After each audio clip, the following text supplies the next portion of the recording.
So how do you develop well-being and happiness? Well, well-being is not just a pleasurable sensation. It is a deep sense of serenity and fulfillment, a state that actually pervades and underlies all emotional states and all the joys and sorrows that can come one's way. There's a myth when it comes to well-being and happiness. Most people look outside of themselves and try to gather all the things they believe they need in order to be happy. Whereas, as we know from integral theory, the difference now between interior and exterior, that's just simply not going to work. Because the problem is our control on the outer world is limited, temporary, and often illusory. Whereas that's the opposite for actually the interior world. It is the mind that translates outer conditions into happiness and well-being, and this is much stronger. We can have the perfect situation and still be unhappy, be in paradise and still be miserable, or in a terrible situation and still feel elated or hope or excitement for the future. Even if you get everything you want and live in the penthouse of your dreams, if you're unhappy within, all you will look for is a window from which to jump. And it's because of the 4 quadrants model. We can explain the fact that well-being is a psychological phenomenon. It sits in the interior side of the framework, whereas people try and collect things on the exterior side, the physical, or change their environment to affect their psychology, and it just doesn't work that way. They are separate phenomena. So certain states are more conducive to promoting a deep sense of well-being than others. So if you remember the performance model, we talked about behavior, thinking, feelings, emotions, and then physiology. So you've got to remember that emotion is just energy in motion. It's all those physiological signals in your body, the chemical energy, the electrical energy, the sound waves, the pressure waves, a snapshot in your brain. Any second is the emotion, and if you have awareness of that emotion, that is the feeling. Okay, so different emotional states are more conducive to a sense of well-being and happiness than other emotional states. So luckily we have a map for that, which we shared before in terms of the performance grid, but now we're going to go more into the specific emotional states in terms of you can either be highly activated or extremely relaxed, and those have a hormonal underpinning. Or you can be extremely positive or extremely negative. Okay, so this is how we map emotional states. Okay, then we've got language to kind of identify where we are on that grid. And we want to be spending more time in the positive side and promoting this sense of well-being and happiness rather than in the negative side, on the cortisol side, where the body is breaking down. And there's some serious dangers of having too much negative emotion. First of all, obesity, because cortisol increases fat on the waist, diabetes, high blood pressure, heart disease, cancer, depression, senile dementia. All of these things can be correlated with negative emotions because of the cortisol doing all those things that are in the brackets in terms of how it affects the body. So we don't want to be living in that state, but that's where a lot of people spend a lot of time. Now, we all have emotions every second of every single day, but we must cultivate awareness of these emotions, which is what we call feelings.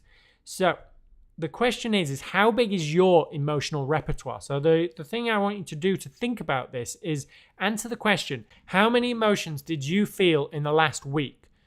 Just pause the video quickly and actually do this. Don't just keep the video going, and just take a minute and get the emotions that you felt in the last week. So once you've done that, I want you to think about this. We've asked this around the world, and mostly the average comes out to about 4 to 6 in the room, whereas there are thousands of emotional labels that you can use. Now look back at your list, so you count it up and see where you got to. Now the very best people in the room usually get to like maybe 12 or 14, but that's extremely rare. So we have an extremely limited emotional repertoire. And now I want you to look at your list and see how many were negative and how many were positive. Was there a skew towards the negative? That's what we find most of the time. So the thing is, we are constantly taking black and white photographs of the very colorful scenes of our lives. We've got this amazing palette of emotions that we could be using, but we have very limited understanding of what they are, and that actually creates issues. So if the only, high energy emotion, negative emotion we know is anger, and somebody does something like at work that puts us in that high energy negative state, and we just go with anger, we're likely to lash out at them. But if we're also able to recognize that it's not just anger, there's anxiety about the project not being complete as well, that allows you to respond in a completely different way, that latter situation and emotion of actually, I'm still going to engage with this person because we need to get the work done. It allows much more flexibility in terms of how you show up in the world and the appropriate responses in the world if you have some understanding of what you are actually feeling. So, how do you develop awareness? Well, if this is the grid and this is the map, then what we can start to do is, let's start to get some labels for different areas of the map and then build on those labels so you can get more and more distinction as you develop. So instead of the map just being like this, we can start to change it. So, okay, at the very center, we've got okay. In the negative, we've got fear, frustrated, and then we move around, and you've started to get some words now that you can start to identify. Now, this is just a 3x3 version, and I'll put links to this so that you can have this somewhere easily to download to your phone or things like that, or take a picture of it. But you want to start to be able to recognize where are you on the grid, and so these are identifying some of the main things you may feel or want words for to try and move to on the grid. So if you don't often feel inspired, just knowing the word and label inspired can help you feel that. Then we can actually take it a step further. So instead of a 3x3, what about a 4x4? So now we're starting to get some more distinction between different words and where you may be, and then the appropriate responses because of that. And so you can start to notice, and for yourself, you can go beyond this. You don't have to just stick to these words, the exercise in a second. There are thousands and thousands of words for emotions. This was an app we created before called the Universe of Emotions, which has thousands and thousands of emotions in it. But you can start to find what you're feeling and plot where you think it is on the grid and where you're spending a lot of your time, which is something we'll talk about in another video. So here are the benefits of doing this. Research has shown that affect labeling, so the process of forming a clear and distinct idea of an emotion, i.e. like labeling it angry, sad, anxious, joy, happy, these type of things, when it's the negative ones, it reduces the activity in the amygdala to negative emotions. So it's got less of a grip and intensity on you. Now, this isn't just because you're now thinking about like the labeling rather than the word, because when they did the experiment and asked people to judge, they were looking at people's faces, okay? And when they had to do the word, the label the emotion, the amygdala didn't activate as much, so they were less intense negative feeling that emotion. When they had to judge whether the person was male or female, it didn't reduce the emotion that they were feeling. So it's not a case of just, you can rationalize the situation and it will reduce the emotion. It's actually the labeling effect that it has, because it changes the emotion being from something you're in and that has you to you're actually objectifying it. So it's really important to this exercise to build the awareness and to actually reduce the negative impact these things have by actually labeling them. Now, let me just go on the research a bit more of this because it's so important. It can feel insignificant, but it's vital. So a study published in Psychological Science in May 2007 found that affect labeling diminished the response of the amygdala of negative emotional images, like I was just saying. And then in a study with 30,000 people conducted by Professor Jordi Huidobach, don't know if I said that right, showed that visiting lots of different positive emotions rather than the same ones repeatedly was beneficial. So the people had more flexibility rather than just, being able to be happy. They had wider labels. Well, the bottom 10% of people who weren't that flexible with their labeling spent 3 times more on medical bills.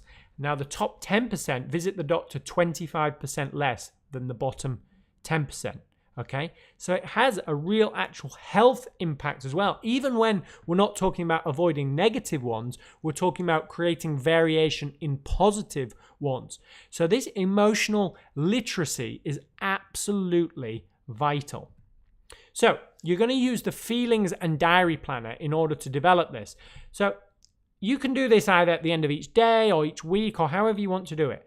Or as you get good at it, you just do it throughout the day. You get good at noticing in the moment. So reflect at the end of each day what feelings you felt, and you can log the situation if you want. So instead of just, oh, I felt happy, I felt sad, it could be like, oh, well, when I had this meeting, or when they said this, or when they said that. So you actually get some context to what created that emotional feeling. And then you're going to reflect on the ratio of positive to negative, the intensity. So if you only have, say, one negative emotion and 6 positive ones, but that negative one was just so intense and clouded your day. So you could also look at the duration that it lasted. And it just clouded your day all day, and the negative still ended up being stronger even though you had less different emotions. And that's important to understand. You can look at the times of day, you can look at the situations that arose that created those negative situations. And then that starts to give you an indication and build out these labels so you're better at the affective labeling, which I just showed you the research, helps with your well-being. And then you're going to draw a conclusion on what actions you will take as a result. Okay, so if you notice that you're always getting angry and annoyed at work, well, then there's maybe something you need to fix, or a particular relationship you need to fix, or something else that you may need to change, or the way you frame a situation. Okay, so it'll help. And you've got to remember, the emotions and feelings are what drives the thinking, drives the behavior, drives the results. So this is really important for your outcomes. And that's what this next step is about, is decide which feelings you want to feel that will help you achieve your outcomes. And the reason you do this is because research has shown awareness of the word for an emotion makes you more likely to feel it. So if you think you need to have like determination in order to achieve your goals, make sure that that word, just the word, is in your consciousness, because then you're more likely to feel it and generate it as a state. So in cultures where they have words for certain things we don't have in English, they actually feel it because they're culturally conditioned and they have a word to label it and hold on to it and objectify it more. So you're going to look at your outcomes and decide what you're going to need. Maybe it's determination, discipline, focus, inspiration, creativity. You know, it could be any of these. And then when you're not working on it, how do you properly recover? Contentment, anticipation, patience. Okay? All these different things that are the mix. Get your list together of things you're going to look out for, notice when you're feeling them. Because this is going to determine the quality of every instance of your life. We all have emotions every single second of every single day. As you become more conscious of it, you're not only going to move towards your outcomes faster, you're going to feel better as you're doing it. And by practicing the positive emotions, you get better at those, and it changes how you construct your sense of self, who you are and what you're capable of. And then you're truly in full control of the thing that you have the most control over in life, that determines, you know, you becoming the person you want to be and the life you want to live. So we can only control 3 things in life: what we do, what we think about, and what we feel. And this is the way, the first step to controlling what we feel, which that's the most important, because that controls what we think about and what we do anyway. So make sure you do this as an exercise and build it into your routine.